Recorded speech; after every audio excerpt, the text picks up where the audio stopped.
And ladies and gentlemen, welcome back to UnSpun. This is episode number 34. Today, Joe Atwill and I are joined by Dr. Hans Utter, who's been on the show several times before. And of course, Hans has done several excellent series with me on the Gnostic Media Podcast. Hans, welcome back to the show. Great to be here, Jan. And likewise, great to be here with you too, Joe. You know, it's great to be here with you, Hans. I think that your last name is actually just an abbreviation for utterly fabulous. Hans, utterly fabulous. Now, Hans, I've never heard that before, but I'll put that in my. I know you've never heard that. I know. Right. I'm so original. Okay. So what have you been up to, Hans? I've been hearing lots of rumors about mysterious discoveries and things, sort of similar to Tutankhamun's tomb. What's been going on with you, brother? Well, I've been traveling quite a bit. I just got back, so I've been kind of all around the country, various areas. And this sort of research track was just prompted by, I guess I was at the midst of the Pokemon Go phenomenon. So I was going to all these different locations, and I was seeing, I was in Houston, and there's a big, square, where all the high school kids are hanging out. And there was at least almost 100 kids there. Every one of them was just looking at their phone, walking around. It was absolute silence. It was the strangest thing I'd ever seen. And I was like, this is something out of a movie. And I ran into that several other places. And then I did sort of ethnographic work. I installed the Pokemon Go app. And I went and joined in a park, which was pretty embarrassing for my son. He tried to disown me. But I said, I bet this is a great way to meet girls. He's like, Dad. Sure. And it was. But obviously, a little bit. But that was more of an example of demonstration. But that Pokemon Go, actually, that's what I was talking about in several of the articles I had mentioned. And in terms of this whole our virtual environment, programming, remote sensor, et cetera, et cetera. So I just touched on that stuff, and I looked at that as being something very kind of way out on the speculative tip. But it turned out that this was exactly what I was talking about, engaged in real time in front of me. And as an operation, it exploded all across the country. Everywhere you'd see billboards for it, all over the country, and it disappeared.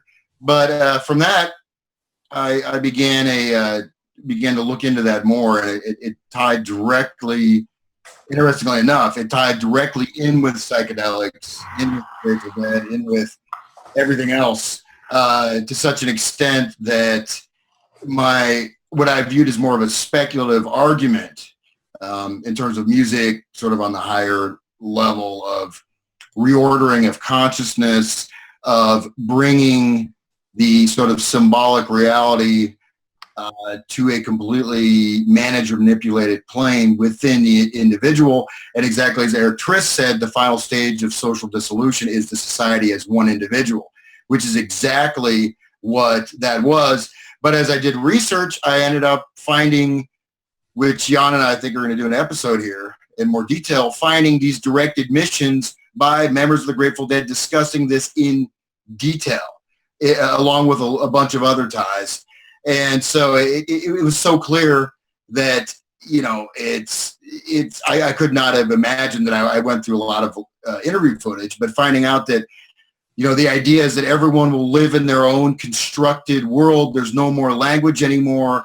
And then there'll be, Jerry talks about a sort of a consensus channel where you go and lock in and basically have your programming adjusted to the broader spectrum. And everyone is living in these virtual worlds, even condoning virtual sex where people are wearing, body sensors and having sex on the internet.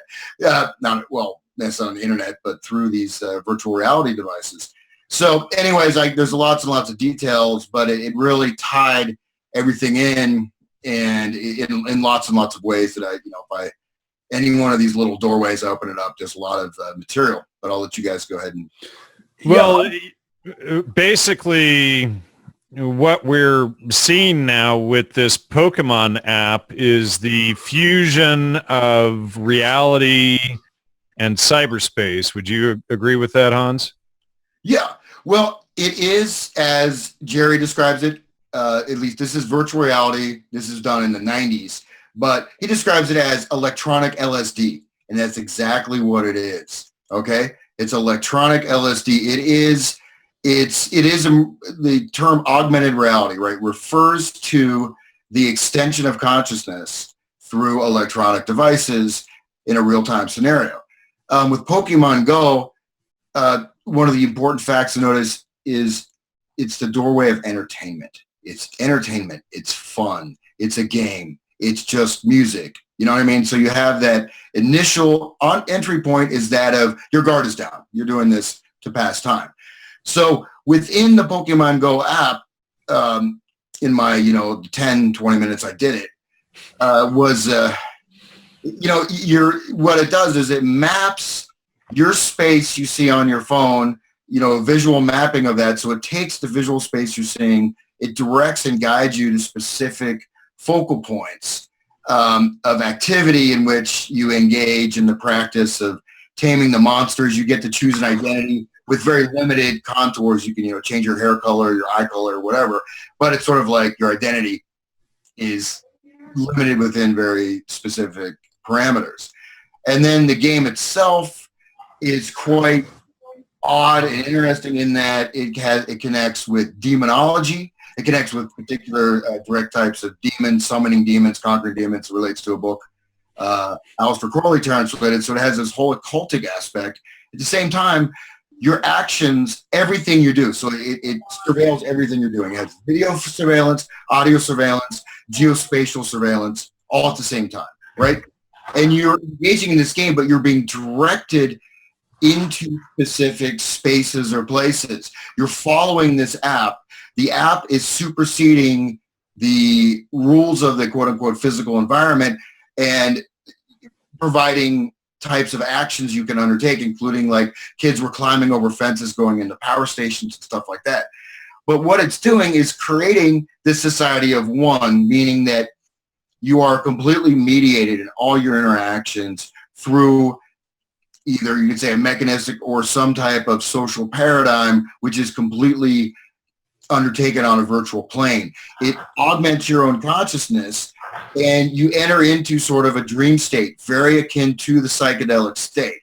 So it does operate on the same principles of psychedelic drugs. And given the fact that Phil Lesh and Jerry and the Bear are raving about this stuff, like it's great, and we have to keep the lid on it so the man doesn't shut it down. That's our next direction. That, and again, describing it as electronic LSD, which is meanwhile they are the man. But Hans, what I'm seeing also with this is, if you think about it, people are out running around with this Pokemon app, and then you would tie that into something like Google Maps, and then Google Maps, they're making it almost 3D, and then you have Ultra HD video now, and that's going to be getting better, and graphics are getting better and all of this stuff. So what they, would like to do is create an entire virtual reality, such as, I hate to say it, like the Matrix film, so that all of us are trapped in it while, these sociopaths are on the outside of it running it all. Yeah, no, exactly. I mean, it's more than just geospatial locational data. Again, it's telling people how to act. They're following the game. There's different places set up, where people are doing battles. You have to get enough points to do a battle. People, but all these people had never left their house. And I'm talking to them, and I'm in this beautiful rose garden in a different city, and all these people are just literally walking around looking at their phones. No one is even in the actual environment, but I was able to communicate with people, and it was like, for them, it was so exciting, we're out of the house. But so it's conditioning your interpretation of the world. It's gathering every type of data you could imagine. Every choice you make is being algorithmically logged. It's being quantized. It's being put into a system of mapping and modeling human behavior. In this case, though, your behavior is being controlled in the real environment through a quote-unquote game. And this thing was able to be rolled out and become a national phenomenon. Now, I'm sure it's dropped, but I mean, I've never seen anything like it, because I said I was traveling across the country. I saw this every city, every state. again, restaurants, play Pokemon Go here, whatever, everywhere in the country. Like instantly this thing was rolled out. And I'm sure it's going to fade away, but this was a foray into this realm. And at the same time, it's doing the work of psychological transformation on the participants that they're absolutely not aware of, just as the Grateful Dead were doing and many other bands. And the fact is that it is directly linked with psychedelics. It is directly linked with this process of not only reordering physical space, reordering mental space, but a certain way capturing sort of the collective unconscious, the collective reality, and transforming humanity internally. So let me ask you this, Hans. What do you think about, like these, I don't know what they are. I've never played the game, but like Pokemon awards or something. You go to a spot and you get a little award or whatever. Wouldn't that even play into like a, futuristic type money system where when you've played enough of the game, you get a point and you get to go, buy some toothpaste or something like that? Absolutely. I mean, that's exactly what it's doing. You have this pleasure. It's a pleasure, stimulus response, operant conditioning. It's so many different aspects rolled into one of an experiment, and so absolutely the operant conditioning, the reward system, the complete subsumation of your identity into your virtual identity where you can be anything. You can change yourself. You can, and it creates this illusion of freedom, but it's within a very, very tightly, rigidly controlled parameters. So certainly that stimulus response is when that's a big part of it. It becomes addictive. That's why video games are as addictive as many drugs, because you get that your reward mechanism is being fired off in your brain. Right, and whoever controls the app is able to basically be a god almost to the individuals who are, relating to it. I mean, he can or she can just create all of the aspects of your reality. And so ultimately this just ends up in a very airtight type social control where the people who control the internet and control the information that's flowing into Pokemon Go, they're telling you where to go and what to do. They're basically training all these individuals into a kind of slavery that the computer basically just delivers the input from God. It's just this, it's almost religious in that, in its power. I had actually a question, Hans. How would the Grateful Dead I guess you were referencing conversations that you have recordings of that occurred in the 80s or in the 90s. Okay. Well, some of I have earlier stuff as well. Because you mentioned the bear or well, the virtual reality stuff is from like 1990. Okay. Well, yeah. Where would they have gotten that information? That's what I was wondering. Well, I'll tell you one thing, and everyone who listens to the episode we're going to do, Jerry is extremely articulate. He's highly intelligent. He's up to speed with all the latest research, neuroscience, all this stuff, and is very up to date at the potentialities of this technology. And this is when you have the virtual. Yeah, there's a clip of Tim Leary when he puts on the virtual reality goggles. You guys seen that? Yeah. He goes into a state of ecstasy. He's like, oh, it's and and this was something that I did not. That was a connection that I found inadvertently. I was just more looking at the research and tying to psychedelics. I didn't expect I would come across direct linkages and admissions, and in fact the promotion of this, and in fact seeing this as the next stage of the evolution of humanity, of consciousness, so to speak. Well, that's how they're selling it. It's the next stage of the evolution of slavery of human consciousness, but it's not actually the evolution of human consciousness itself. Yeah, well, I mean, he talks about we won't need language anymore. Everyone can live in their completely own controlled reality where they just see whatever they want. They live in their own world, but then they'll link into the consent. I think we just lost Hans there. Hans, you still there? Well, hopefully he makes it back in here. Is already doing that. Yeah, Hans, you dropped out there for a minute. Repeat what you just said there. Okay, I was saying about the creation of, sorry, I lost my track, the creation of a consensus reality. I mean, everyone having their own completely individualized virtual worlds that they inhabit, right? Sure. Except for their connection with a channel that serves as a consensus channel or something that will link them into the group mind or the group reality. And he says the Grateful Dead is already doing that, following Joseph Campbell's ritual mythos with all the symbolism and all the stuff we have. You're cutting out there again, Hans. I hope we can get him back. I'm back. Sorry, my internet connection's spotty. That's... Hans, can I ask you to do some speculation? Okay, let's just assume, and I think the assumption is correct, that what we're seeing basically is an incremental movement toward a technologic slavery. If that's the case, and Pokemon Go basically is a new, approach and another iteration, not an iteration, but a new idea that's being plugged into all this, can you speculate as to how it would go forward? In other words, what would we see over the next couple of years that would expand it, that would make it more effective? I mean, or do we want to give them any ideas? Well, yeah, don't. I mean, I think bad, but I mean, they've got plenty of ideas, so I think it's safe. I don't think Hans would give me anything new. If you can think of things that are actually dangerous to know, then don't mention it. But what do you think in general we can expect to see as this approach, develops and becomes more sophisticated?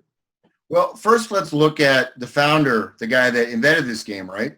I mean, coming from Niantic Incorporated, founded by John Hanke, who had money from the venture firm In-Q-Tel, right? So we have CI Connections that helped develop Google Earth. In-Q-Tel, I'm sure you guys are familiar with that. They also put a lot of money into Facebook. And in a sense, every individual utilizing Pokemon Go is linking themselves in as an information vector, right? They're linking themselves in as a vector to supply information as well as integrating themselves as part of this total information grid, the algorithmic prediction of human behavior. This is all this, it ties into all this stuff, which is where you predict people's behavior, their qualities, their choices. You have algorithms like that going on Netflix, right? But all this stuff is being put together. They have an ability to store all this data. So John Hanke also founded the firm Keyhole, which is a wonderful name, the firm Keyhole, right? Looking through a keyhole, right. Spying into your mind, spying into your home. And they basically did collecting geospatial data. And it's also related to spy satellites. So basically, Keyhole was something that was doing geospatial as well as geostrategic images of terrain, buildings, etc., via satellites. Again, so that's the guy that came up with this fun app game. So right there, we see the connection. It's first of all, we have multiple planes, right? We have the sort of the plane of economy. How is this going to affect economies, relationships, production? Okay, that's one level. The next level is that of monitoring, again, creating an absolute complete slave state with predictive programming algorithms that are already there based on someone's movements or gestures. They've already rolled this out, like in Indiana, they're using predictive programming to figure out which people have mental health issues, and they can go ahead and arrest them. So this stuff, I mean, was one of those things you're going to see little pockets of that. That program in Indiana is an example of that. Yeah, wasn't there a Sylvester Stallone movie or something like that predicted that? Yeah. Well, there was that. You've got the precog of the Minority Report. Sure. Well, yeah, of course, and thanks for that, because Philip K. Dick was his wife lives his last wife lives a few blocks from here. Yeah. So, I mean, really, the end game is truly Okay, well, I mentioned the levels. The next level is that of consciousness itself, right? So we're dealing with archetypal imagery. We're dealing with the essence, right? We're dealing with a deep part that before you could say could not be controlled, right? You could be in a prison cell and still, like Charles Manson, I'm in jail, but my mind should be wearing a swastika right there. Say, I remember seeing an interview with him. Like, my mind, I can travel the universe. You're never going to keep me down. I'm free. My mind is free. Right.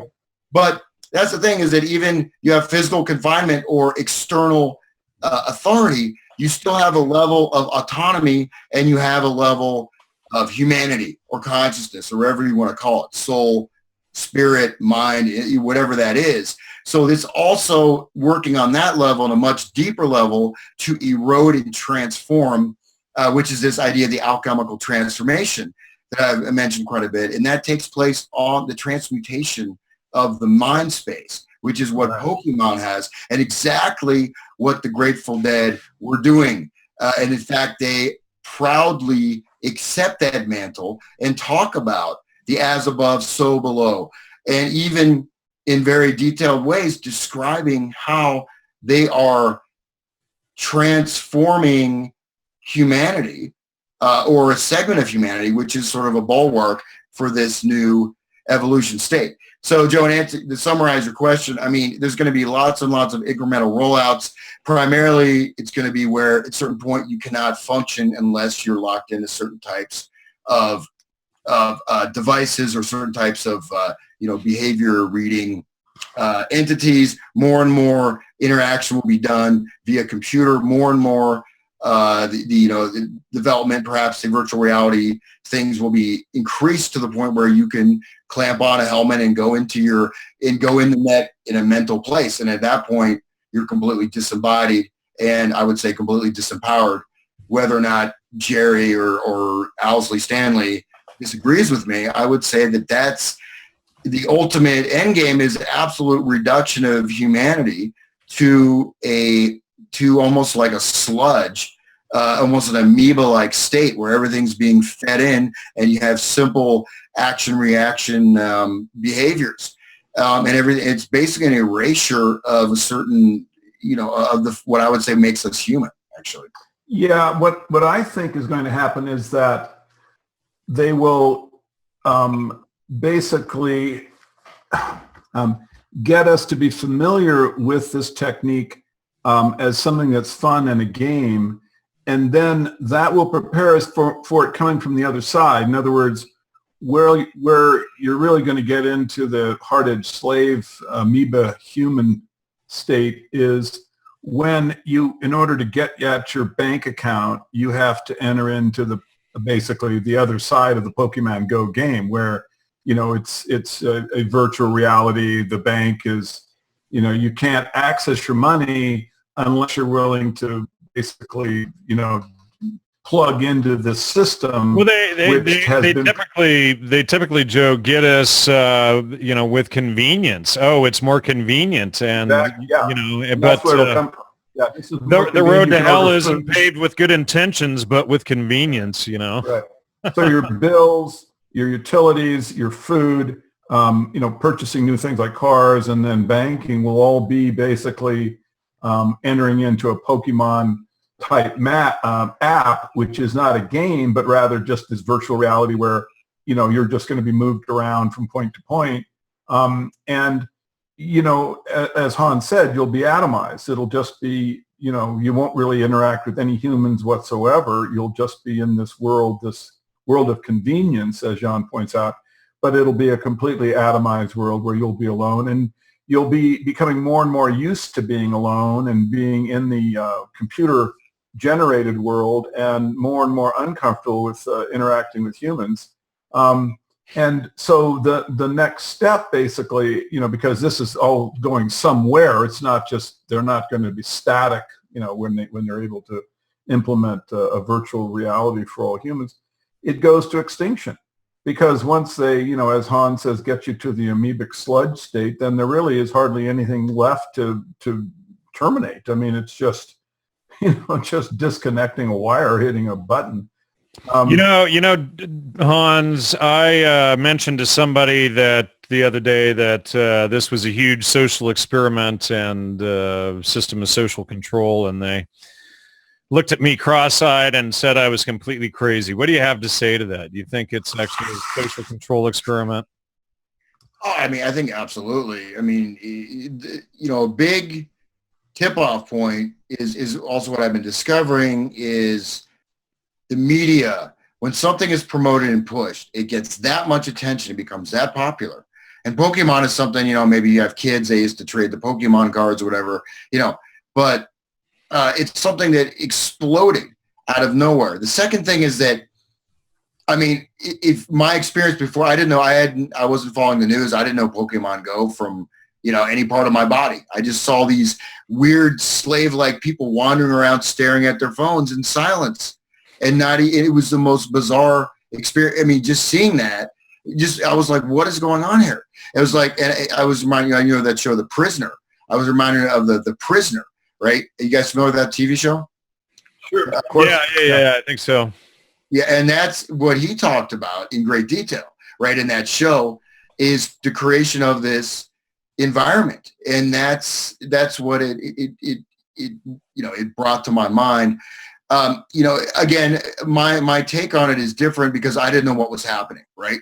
And I was like, have people gone mad? I mean, is this, when you see that many people walking in weird patterns and not talking and staring at their phones, it's a very bizarre experience, right? And so that, okay, in terms of someone who thinks this is not social control, then you know what?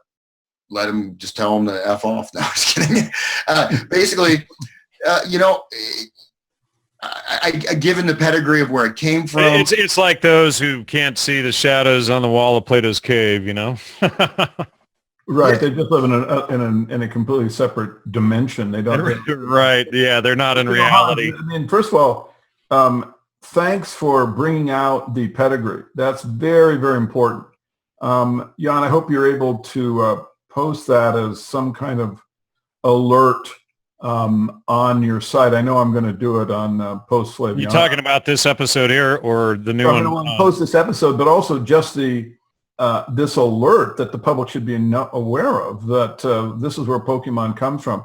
There are a lot of people, it's funny because you mentioned someone that was basically incapable of seeing the possibility, that this was some sort of social control, some kind of government op. But actually, since I have a higher level of paranoia in the people I associate with, quite a few of them are worried about it. But no one, people don't do this kind of research, so they don't know this pedigree exists, a pedigree that leads right into malevolent government activity. So I want to thank Hans for pointing this out, and I think it's something that we should, share with everybody. Yeah. Well, I think it's the control of the subconscious mind. It is the remapping and reworking of our, deepest operational principles. So a certain way, there's transformations that could be undergone. For example, the glasses, you talked about, working, it could be your job. You go around and you live in this virtual world. It also could be that it becomes so all pervasive and the technology improves that without being aware of it, we have our own deeper parts of our consciousness starting to be molded or melded by this. Well, some have suggested that nanotechnology could do just that, and then you're, having it sprayed on you or whatever, and you don't even know it's there. But, another thing that I see it, people in denial of this stuff, you have these people who are, basically couch potatoes, and Americans are pretty much on average, the most unhealthy people on the planet these days. And you get all of these obese people, essentially, who are suddenly getting outside using the Pokemon app. And so they're excited about it because it's the first time they've been out of the house for a year. And, they're getting exercise. So now it's, they're hiding it in great exercise, which if these people just went outside and did stuff would be a non-issue. Hans, did any of the groups you saw wear uniforms? Not, you mean the people that were playing the game? Yeah. Not that I noticed at all. I don't think so in any way. I just, like I said, I was kind of just surprised. Seemed basically like normal people, a lot of younger people, but not any particular clothing. I would say I didn't see people that were, say, punk rockers or, lots of piercings or people like that. Tend to be more quote unquote normal people, right? So it wasn't necessarily, fringe type of, body modification stuff. I mean, but I say that this is one quadrant, right? This is a quadrant that it's not the only quadrant, but I think that you have the gathering of data, you have the modeling of social groupings, you have all this stuff, and this is all being put into different types of scenarios, right? And then you create ways to create. Also, I mean, there's a very big Saul Alinsky connection too to the dead, which I'll talk about with Jan. But so all this stuff is about creating social movements. It's about also creating the the impetus for groups to act, and then through these group actions, creating like a sense of solidarity, et cetera. And then that also builds more of a trust in the media or in the experiences, because suddenly, you're connecting with people. Right. Yeah. I mean, they have studied us, and these are, the manifestation of their expertise. And one of the things that is so frightening to me about something like Pokemon is that there might be technology that we're even unaware of as we dissect it and what we can learn about it, just from the details we're able to ascertain. I mean, you look at the neuro-linguistic programming in the May 1957 Life magazine cover story, where they bracket the great discovery of the mushroom subproject 58 from MK Ultra with, on top you have the words great adventure, and underneath you have teenage allowances, and so that was a little 1957 version of neuro-linguistic programming. But what could be going on, God help us, inside something like Pokemon, and particularly if they're able to, this is just the insertion, this is the first time the app comes out, but what's going to happen next? I mean, I think the thing could actually bleed into the movies, where basically they're going to start controlling people with their kind of virtual reality movies in theaters. And, it's not too far from there to just basically having them, little, kind of cells where they just, are basically living lives that are being directed by the Pokemon god. What year did they say they were planning on having all of this finished? 46 or something like that? 43? Their final year of whatever. I'm looking for the 2045 Avatar project. Okay. So there you go. And they got the CIA's Dalai Lama and all the other you've got the cybernetics, all the typical people right there behind it. So it's the 2045 Avatar project. So, 29 years, folks. That's their target, to have us all encaged in this virtual slave world. Hans, what can be done, to stop it? Anything that comes to mind? I mean, besides exposing it, getting people to be aware of it, anything else that can be done? Well, I think that the understanding that I've been coming to is that, the level of the manipulation of consciousness, right? And the level of the manipulation of consciousness that goes beyond and below the threshold of the normal conscious mind. And, that relates, you talked about movies. I mean, it's almost like embedded commands from the media. You get more and more. I think what we're seeing now is the people that are kind of locked into this will just follow, Right. commands. They'll follow the media. They'll go and think in these stories. And if you're out of that, you don't watch television, it seems really bizarre. But I think a big thing is that our own minds, not, using LSD, no way. Use STP, Owsley, stands for tranquility and peace, serenity, tranquility, and peace. Owsley, the alchemical saint, that was just, amazing sound engineer or whatever, also distributed these massive doses of STP that causes incredible psychosis that can last for 24 hours straight.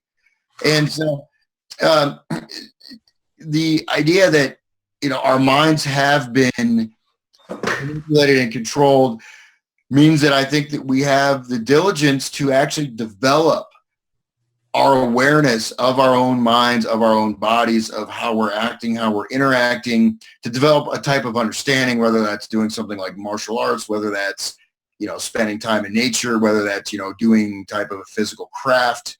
I think anything to ground ourselves, but as well as I think exposure is very important, because a lot of this functions on the virtue of unconsciousness. And I think what's going to happen is we see more and more segments of the population go under this sort of the mantle or the dome of this kind of mind controlled activities. You know what I mean? Almost. It's I mean, if you look at the whole array of stuff, which, people talk about targeted individuals. I mean, unfortunately, a lot of the people I've heard talk about that sound like they're a little bit crazy. I mean, maybe I don't mean to dismiss anybody, but there is all kinds of technology, related to the electromagnetic frequencies, to all different kinds of other things, to change the entire mood of a population. I mean, well, who created that? Wasn't it, didn't you and I cover that it was Julian Huxley who came up with the tinfoil hat idea? Yeah, he came up with it. But, the fact was that there's a guy, he had invented some product. He was, the tissue culture king. Tissue culture king. Yeah. This stuff has been rolled out and thought about for a long time.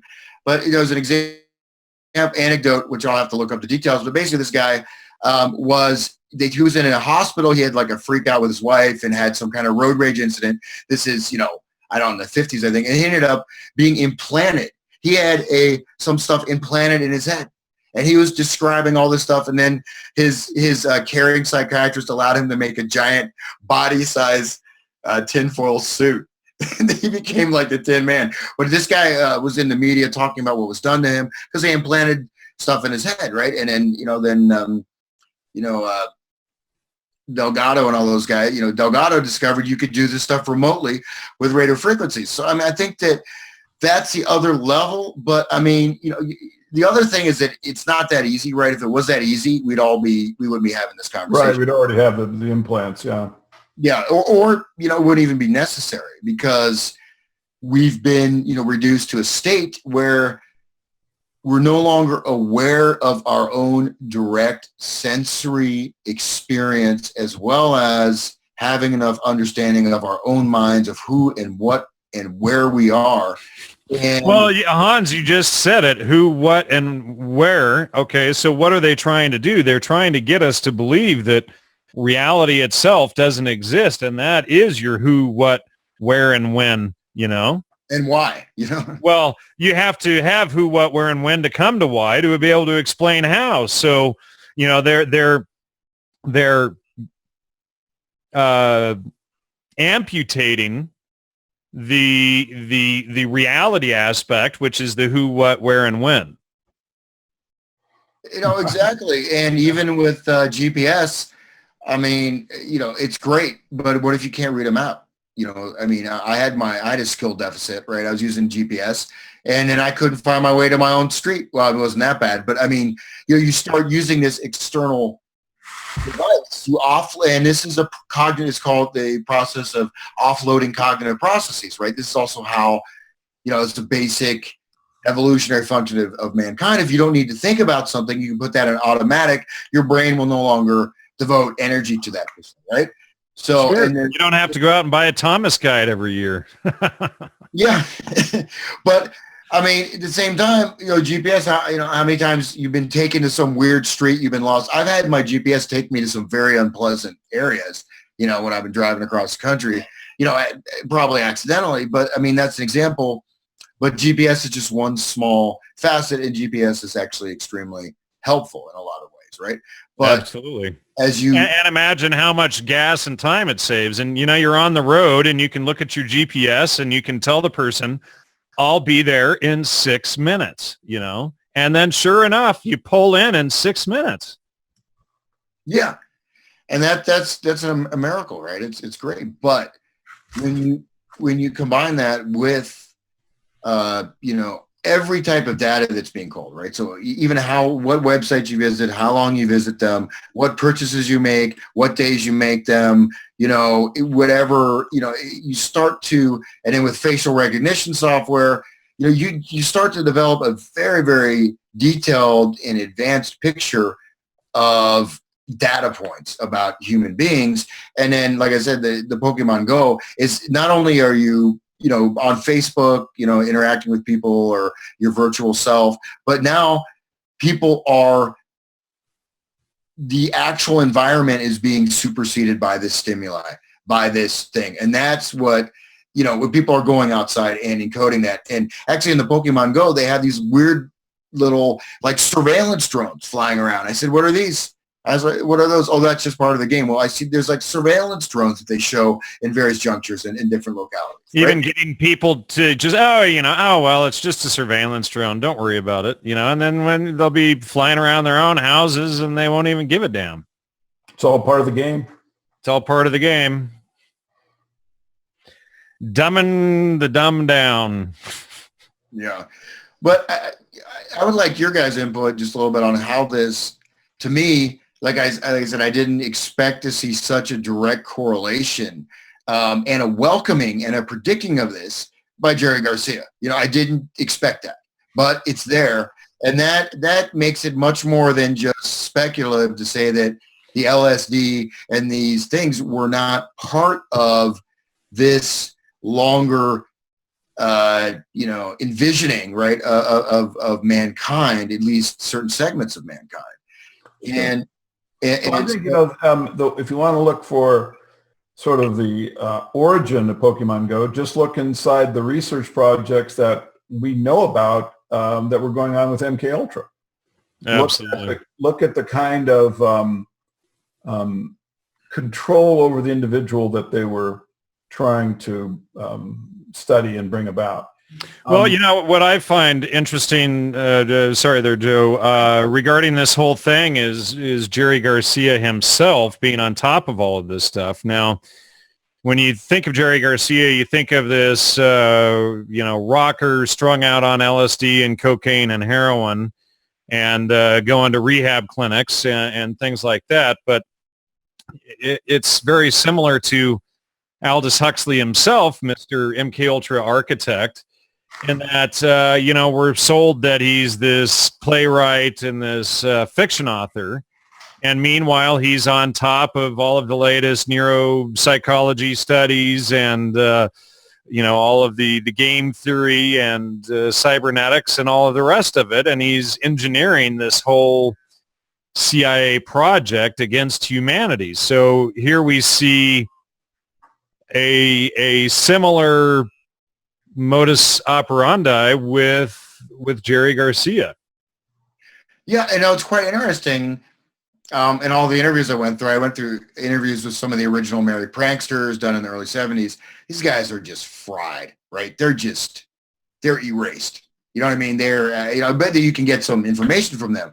But Jerry and Owsley are extremely intelligent, highly articulate, very well versed in science, electroacoustics, human physiology, the latest in, imaging, sonic effective strobe lights on, audience entrainment, all this stuff. And these guys are very much aware of that.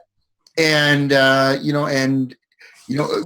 would say that, they have a very excellent grasp of a lot of cutting edge. I mean, if you look at what he was talking about 20, plus years ago, he was right on the cutting edge of this, reading the Brain Journal, reading, academic journals. Not that a rock star can't do that. But when you look at, the different body of influences that arose and how this was connected with all this experimentation. And then well, the question becomes, why is a rock star reading all of this stuff? And then when you look at the Grateful Dead, you see the implementation of it. Yeah, I mean, the thing is that the question though is not that whether or not a rock star can do it. It's just that why is there such an enormous chasm between the insipid lyrics of the Grateful Dead songs and something like speculation in terms of virtual reality. I mean, the Grateful Dead's lyrics in general are basically for, drug-addled children, I would say. And so there's something inexplicable about, a group of them. Maybe one would have this little arcane understanding, but if a group of them are discussing it, then you'd think that these kinds of sophisticated concepts would be reflected in the music, and they're not. And I think it's because the music was basically part of the operation that was timely to that moment in culture, where they were taking the baby boomers, and trying to get them into just basically this sex, drugs, rock and roll communal thing. But in fact, you mentioned the pranksters being fried. Well, yeah, there were Neil Cassidy, and I've actually seen other interviews with people who were pranksters that were just brain dead. But at the same time, you have Stuart Brand, who never came across as someone who was anything other than a technical controller. Krasner, I believe, was one. I listened to an interview with him, and he was, very articulate. So you have different, I think, functions. You have useful idiots, people that they've swept up to provide basically a kind of veneer or costuming, of what they're trying to get people to do. But in fact, the people who are manipulating don't take drugs. I really wonder if, for example, if Tim Leary and Jim Morrison and all of the people I know were in the op who promote LSD ever took it. I wouldn't be surprised at all to learn that they did not. Well, supposedly Ken Kesey was taking 400 mics. Yeah, supposedly, and these are the stories. But something, I just want to speculate, and I think that people who were aware of the op, aware of what MK Ultra was trying to do, and aware that the drugs produce psychosis, they don't need to take the drug. They need other people to take the drug. So that's why, and I'll give you just one example, Hans. If you've ever seen the audio tape of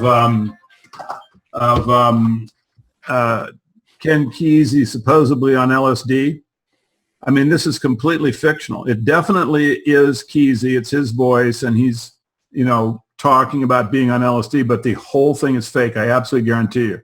And so that led me to wonder if all of his trips were simply speculation.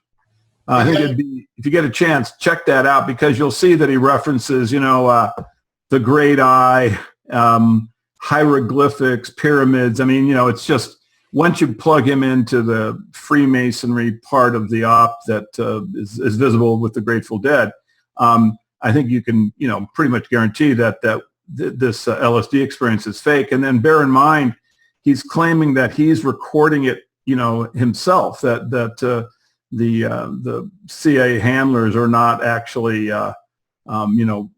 working the tape recorder. He's been left alone supposedly, and he's manipulating it, which is just, of course, ridiculous methodology. And so, anyway, I don't know, and it wouldn't surprise me if they did take it, but it also I'm willing to speculate that they did. And I think here's one thing though, Joe. We do have one document from the CIA stating that they did require all new recruits to take LSD at least once. Yeah, and I've speculated that this is the one time that, for instance, when I was at Professor Carl Ruck's house, he's the one who invented the word entheogen, who worked with Gordon Wasson. He told me during the interview at his home that he had taken LSD one time.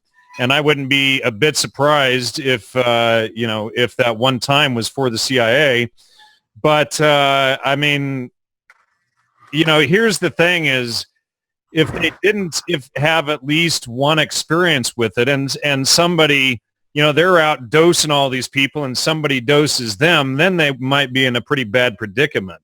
Right. And, so I would think that they would at least need some tactical sort of training. I agree that it makes perfect sense.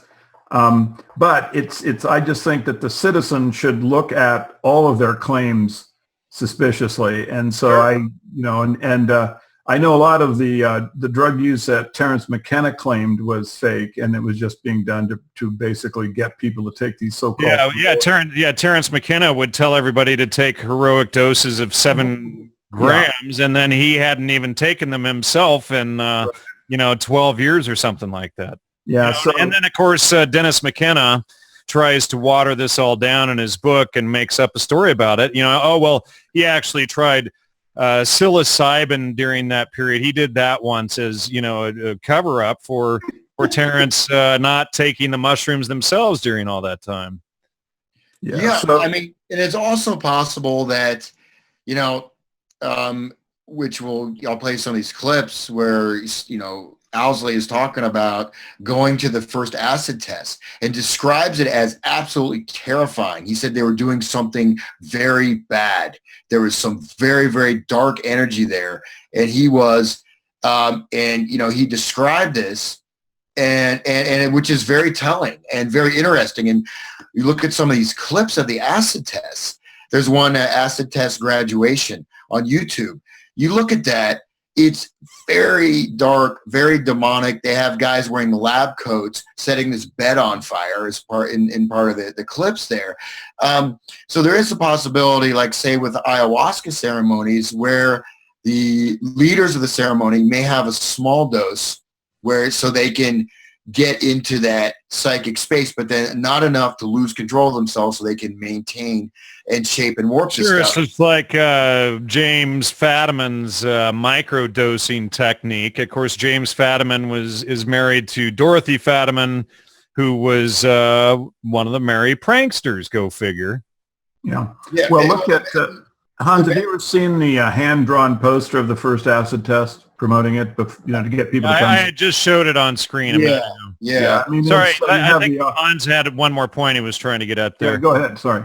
Yeah, so, I wanted to disagree with you on one point that, the Grateful Dead lyrics are extremely complex. They operate, I say the Grateful Dead is probably the most occult, I don't know, use the word satanic, but one of the most occult bands there is. In terms of their lyrics, Robert Hunter was a semiotician. So the lyrics have multiple tiers of meaning. I don't necessarily want to spend the time to figure out. And I don't disagree with that. For example, I've written an analysis of Mason's Children, the song that Hunter does, which is an homage to Edgar Allan Poe and Freemasonry. But the fact is that the symbolism was not something that was understood by the Deadhead. No.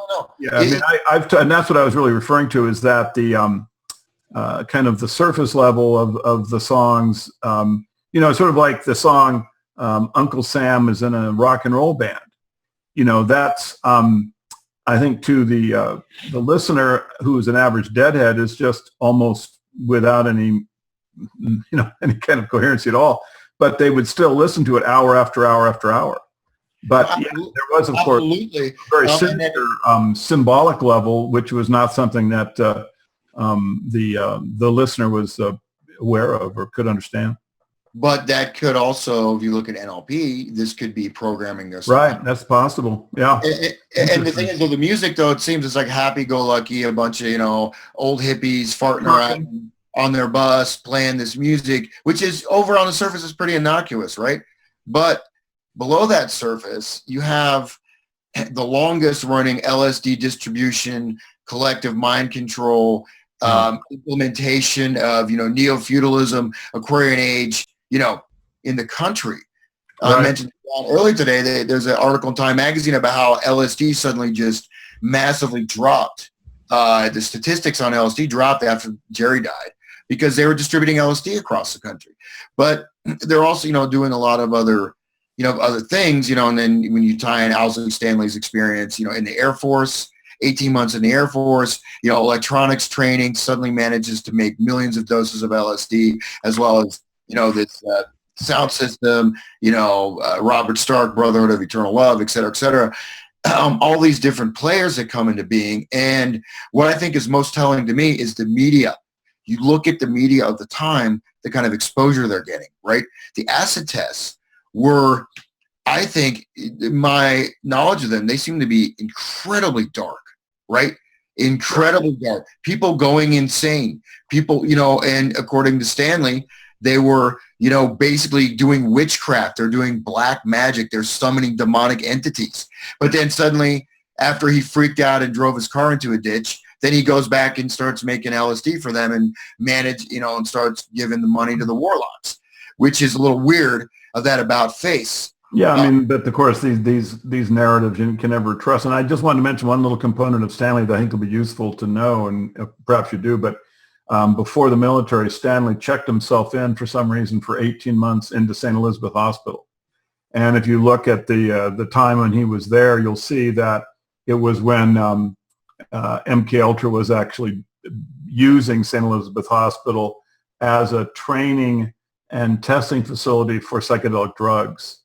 In fact, some researchers who were unaware, in fact, about Stanley's participation in MK Ultra just made a statement of fact that this period of time at St. Elizabeth Hospital was actually where the psychedelic revolution began. This was where the CIA then branched out and became interested in it. And it all started right here in St. Elizabeth Hospital, which was basically the CIA's most controlled, hospital. So the fact that Stanley was there for the 18 months, right when when these experiments were going on, I think is pretty clear cut that what he was doing at that point was being trained, in the use of it and probably the making of it and different aspects about it. Yeah, and he's a graduate of this. Well, I didn't know about that, but yeah, that's quite interesting. He checked himself in. This is his actual story. He checked himself in. He's 16 years old. He checks himself in. No explanation. He just checks himself in, and he's there for 18 months. Wasn't that a little strange? Someone being just checked into a mental hospital for 18 months.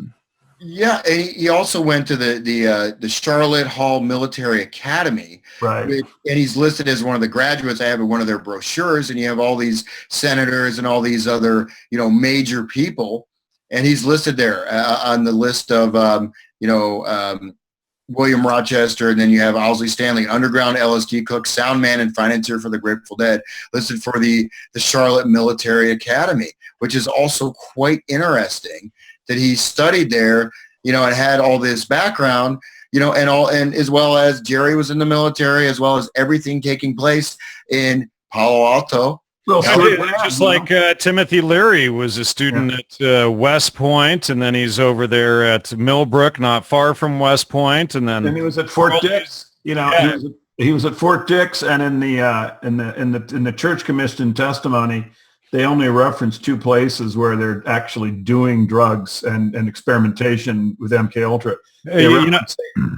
Just so you guys know, we got about 2 minutes left here. All right. Well, anyway, wish we had 2 more hours. Just fascinating listening. Hope you can come back and we can finish this discussion, Hans. This was great. I really appreciate this information, and particularly the pedigree for Pokemon Go. I hope everyone becomes aware of that and mentions it to people that, maybe the public should start to respond a little bit to this overt mind control that's being hoisted on us by the government.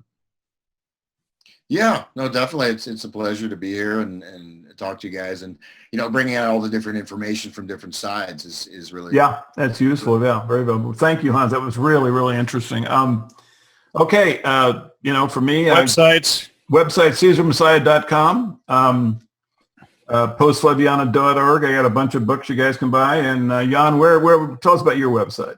Gnosticmedia.com, triviumeducation.com, and of course I've got some websites you can buy, some books you can buy, and Dr. Hans Utter, you go ahead on that too. HansUtter.com, mindcontrolmusic.wordpress.com. By the way, I do have a couple new albums I've released here past couple days, so please buy a CD for me. I promise. I will, and I'll play them backwards. It's not mind control music. Aleister Crowley said if you do everything backwards, you can gain control of the minds of your fellow men. Yeah, he did. As a matter of fact, yeah. All right, good to see you guys. Thank you very much. Everybody, next week. Take care. Bye-bye. All right, take it easy. Good night.